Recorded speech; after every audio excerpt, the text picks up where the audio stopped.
Bienvenidos a esta nueva clase de ética. El día de hoy vamos a hablar sobre la filosofía estoica o ética estoica, a la luz de un texto escrito por el profesor Claudio Parra Álvarez titulado La filosofía y el sabio estoico, examen de la virtud. Sin embargo, como no encontré información suficiente sobre el profesor Claudio, por eso no voy a hacer la presentación del autor y pasaremos directamente al texto. Bueno, cabe aclarar que la presentación que vamos a hacer el día de hoy es bastante superficial, pues vamos a tocar algunos aspectos fundamentales de la ética estoica.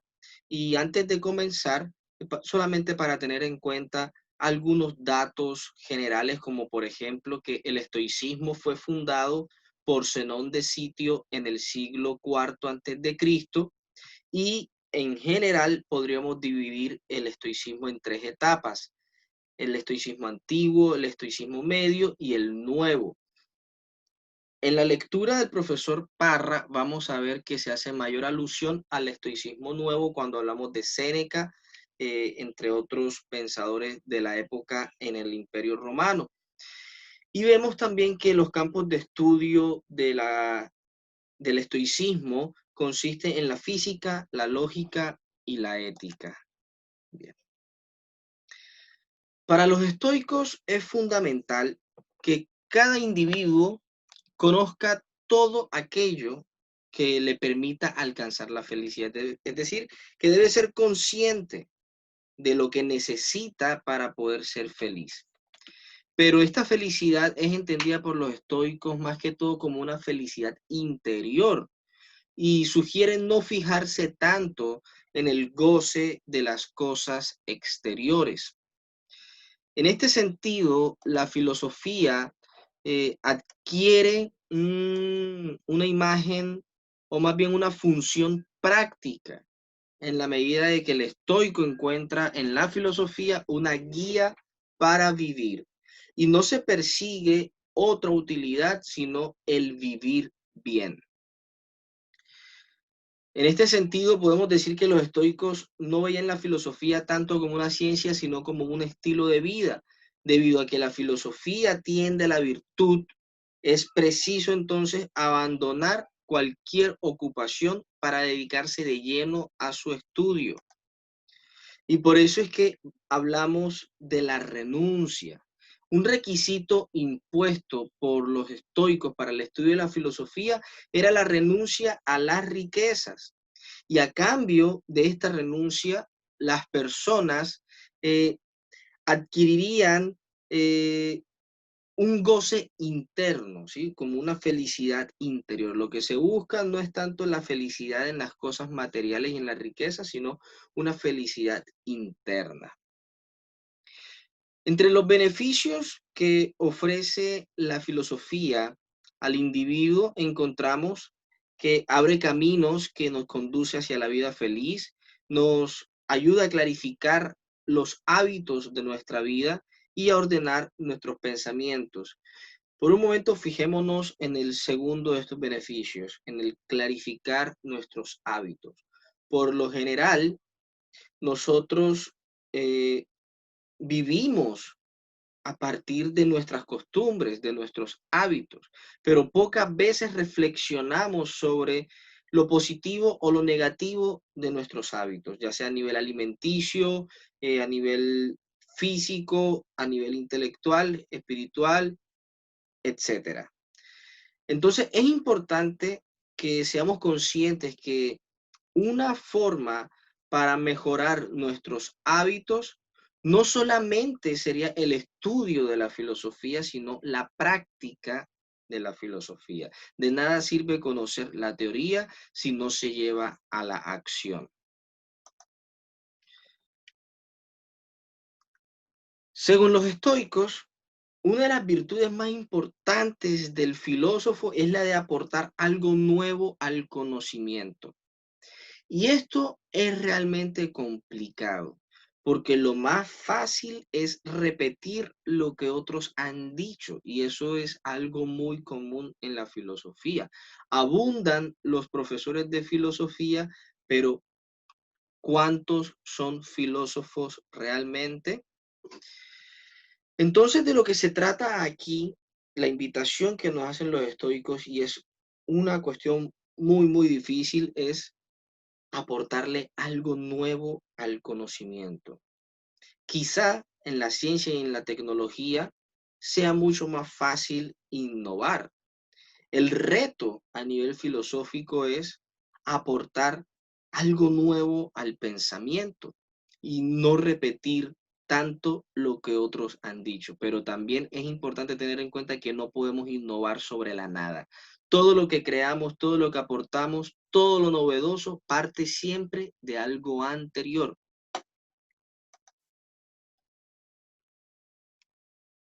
Cuando hablamos de la filosofía estoica, también nos encontramos con esta figura del sabio. ¿Y en qué consiste la figura del sabio para los estoicos? Se trata de una persona con amplio conocimiento sobre la naturaleza y las cuestiones divinas y que a través de su conocimiento ofrece una guía para distinguir entre lo bueno y lo malo y tiene como meta la felicidad. El sabio se encuentra en un lugar físico distinto al del hombre común y su rol en la sociedad es diferente. Los estoicos describen al sabio como una persona imperturbable y autosuficiente. No depende de nadie y no espera favores ni recompensas. El sabio ejerce un control sobre sus emociones hasta el punto que, aun sintiendo la ira, la alegría, la preocupación o cualquier otra emoción, las logra contener en su interior de tal modo que parece que no está siendo afectado por ellas. Se ha pensado que el sabio no siente. Los estoicos explican que sí sienten, solo que ejerce un dominio tal de sus emociones que no las exterioriza como cualquier persona del común. Esta idea del sabio como una persona imperturbable nos lleva entonces a la idea de la quietud estoica. Los estoicos parten del principio de no interferencia, es decir, que aceptan las cosas tal y como suceden. Esto nos lleva a pensar en la virtud de un modo muy diferente a la de los griegos, puesto que los griegos pensaban que la virtud implicaba el movimiento, la acción, mientras que los estoicos consiguen la posibilidad de lograr la virtud en la perfecta quietud, en un estado de imperturbabilidad pura.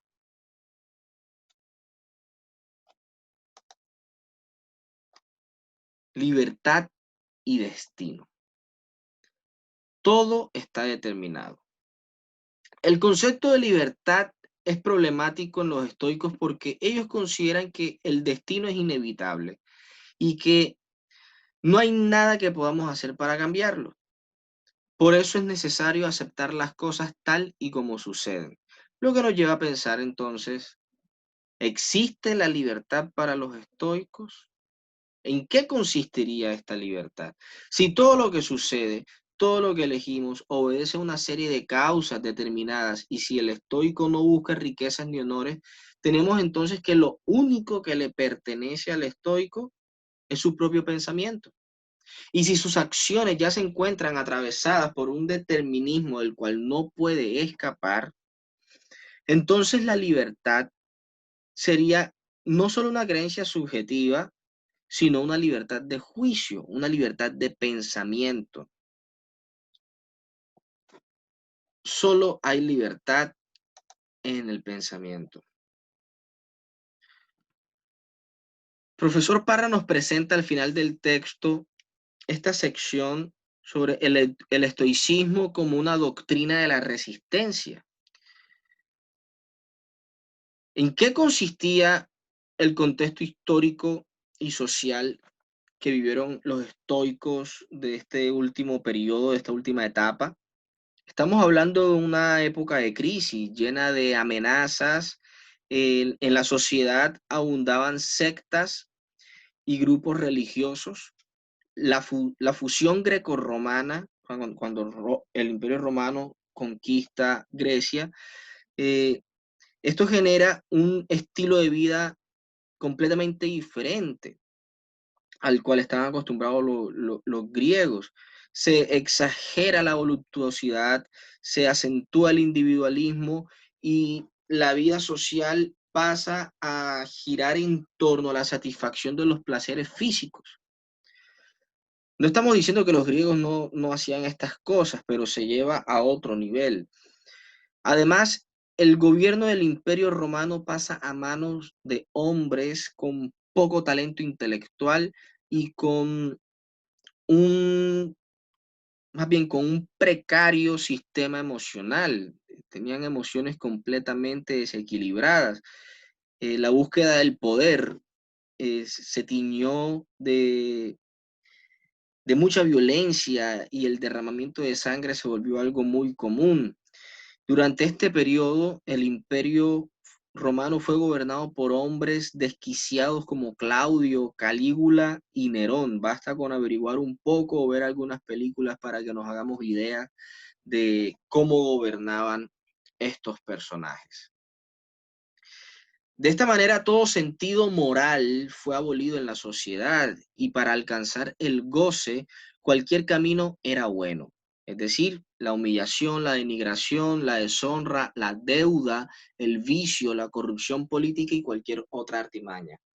Aquí lo que estamos diciendo es que la sociedad romana en aquella época llegó a un punto de decadencia donde las personas, o sea, el ideal de felicidad que se vivía en esa época, y quizá podríamos hacer el contraste con nuestra época actual, la gente lo que buscaba era el placer sexual, los placeres de la carne, las riquezas, y todo esto no importaba el medio por el cual llegáramos a eso, lo importante era el placer. Entonces no importaba si yo me sometía a la deshonra o si tenía que desprestigiar a otra persona, no importaba si tenía que humillar, si tenía que matar, no importaba si tenía que incurrir en corrupción, ¿sí? No importan lo- los medios, lo que importa es el fin. Y en este caso el fin era el placer por el placer. Bueno, rescatando un poco el tema de la resistencia, o sea, ya nos hicimos el panorama de cómo era la sociedad, una sociedad en crisis, abundaban las sectas religiosas, los grupos, las doctrinas, no se sabe lo que es bueno y lo que es malo, los valores se voltearon por completo. eh, sí, hagámonos la idea de una sociedad completamente corrupta. ¿Cómo vivir en una sociedad así? ¿Seguir la corriente o qué hacer? ¿De qué manera resistían los estoicos? Los estoicos decidieron que la mejor forma de alcanzar la felicidad no era seguir lo que la sociedad dictaminaba, no era seguir ese camino de placeres y de injusticias y de hacer lo que sea para asegurarse algún tipo de bienestar. Los estoicos decidieron entonces alejarse del placer, distanciarse de las voluptuosidades y adoptar la continencia y la sobriedad, es decir, no participar de este tipo de actividades, lo cual implica en cierta medida un distanciamiento de la vida social común. Sabemos que en el caso de Séneca, por ejemplo, que fue un gran político romano, y en ese sentido podríamos decir que no es que estuviera desconectado por completo de la sociedad, o sea, no nos imaginemos ahora la figura de los filósofos por allá lejos de la sociedad, sino que hay un distanciamiento de ciertas prácticas y de ciertos hábitos que son comunes y que son normales en la sociedad. Los estoicos, para poder lograr esto, vivían acorde a cuatro virtudes: la inteligencia, la fortaleza, la circunspección, que la podemos entender también como prudencia, y la justicia. Parecía entonces que en la sociedad carecían todas estas virtudes y por eso el pilar del estoico eran estas cuatro: la inteligencia, fortaleza, prudencia y justicia. Bueno, si los estoicos partían de este principio de no interferencia, de aceptar las cosas tal como suceden, de la apatía estoica, eh, también es importante resaltar que estos pensadores, eh, si bien no intentaban quizás cambiar las cosas, eh, hicieron una especie de activismo en el sentido de que expresaron su opinión, dijeron cosas. Y en el caso, nos encontramos en el caso de Séneca, quien realizó ciertas críticas contra la política y la sociedad de su época. Y les voy a leer la siguiente cita del texto del profesor Parra. Los estoicos influyen con su doctrina no solo en el ámbito moral, sino que intervienen también en los asuntos sociales, en los problemas personales, en la religión, hasta llegar a intervenir en la política. Ridiculizan sutilmente a los poderosos de la tierra, a los soberanos, que arrebatados por locas ambiciones se asemejan más a bandidos o piratas que por cierto carecen de la capacidad y el talento para gobernar. Séneca tuvo la valentía de manifestar su repudio por la forma como los gobernantes abusaban del poder, criticó las costumbres corrompidas de la nobleza, arremetió intelectualmente contra las guerras y la forma como el Estado administraba la justicia a través de corruptas leyes. También es importante destacar que Séneca rechazaba la esclavitud o la criticó fuertemente. Estas posturas eh, asumidas por los estoicos y también por otras doctrinas semejantes, llevó a que el imperio, a que los políticos, los poderosos consideraran a los filósofos como amenazas de la sociedad, amenazas del imperio, por lo cual muchos filósofos de esta época fueron expulsados de Roma o asesinados. En el caso de Séneca, recordemos que Nerón lo condena a muerte y Séneca se suicida. Muchas gracias a todos por su atención. Nos vemos en la próxima clase y los invito a participar en los comentarios. Nos vemos.